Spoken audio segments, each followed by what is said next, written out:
Sobat semua, sebagaimana yang kita tahu, Federasi Sepak Bola Belanda atau KNVB melihat fenomena saat ini, yakni tentang betapa gencarnya PSSI menaturalisasi Justin Hubner pemain keturunan Indonesia Belanda tersebut.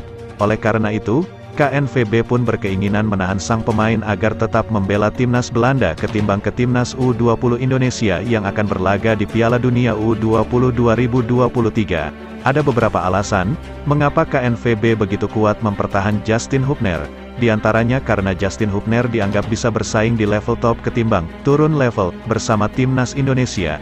Di samping itu mempertahan Justin Hubner, karena bek muda tersebut dianggap punya masa depan yang cerah jika membela timnas Belanda. Dan juga KNVB tidak ingin dituduh tertidur apabila seorang bek top sekelas Justin Hubner justru bermain untuk Indonesia.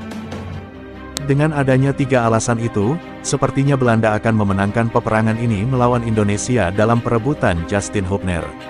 Terlebih ada kesan Indonesia lambat dalam memproses naturalisasi Justin Hubner, dan juga Ivar Jenner serta Rafael Struijk, sehingga sangat disayangkan sekali ketiga pemain ini tidak bisa membela Indonesia di Piala Asia U20 di Uzbekistan beberapa waktu lalu.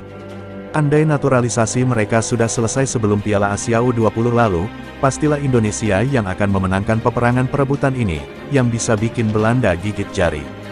Namun demikian, Indonesia juga sangat yakin, dengan akan main di turnamen besar FIFA yaitu Piala Dunia U20, diyakini Justin akan pilih Indonesia. Hal ini juga senada dengan Shin Tae-yong, sebagai pelatih timnas Indonesia, yang juga menangani timnas U20 yang segera bertindak cepat dan tepat dengan menelepon langsung Justin Hubner.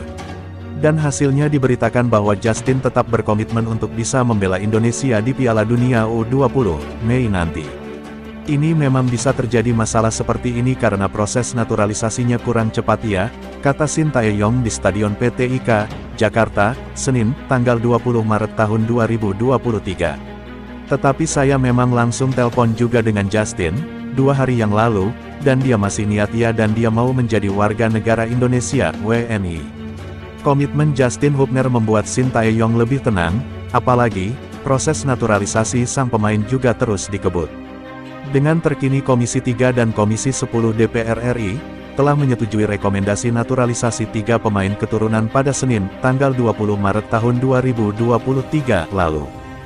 Menariknya, perebutan Justin Hubner oleh Indonesia dan Belanda, bukan hanya hebohkan publik dalam negeri saja, tetapi juga sampai ke negara tetangga, khususnya Vietnam.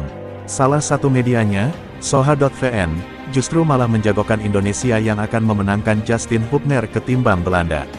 Alasannya sama dengan kita. Soha.vn menyebut penyebab Justin Hubner lebih memilih membela timnas Indonesia U20 ketimbang timnas Belanda U20, karena kesempatan tampil di Piala Dunia U20 2023, jadi alasan Justin Hubner lebih memilih timnas Indonesia U20. Tampil di Piala Dunia U20 2023, menjadi salah satu alasan utama mengapa Hubner memilih bermain untuk Indonesia, tulis Soha dalam artikel yang mereka buat. Ya semoga saja, Justin Hubner akan datang ke Indonesia, untuk membela timnas Indonesia di Piala Dunia U20, di mana Indonesia sebagai tuan rumah. Karena sejujurnya, kita juga masih ketar-ketir, selagi Justin belum bergabung di TC Timnas. Kita tunggu saja, siapa yang sebenarnya yang akan memenangkan perebutan Justin Hubner, Indonesia atau Belanda. Biarlah waktu yang akan menjawabnya.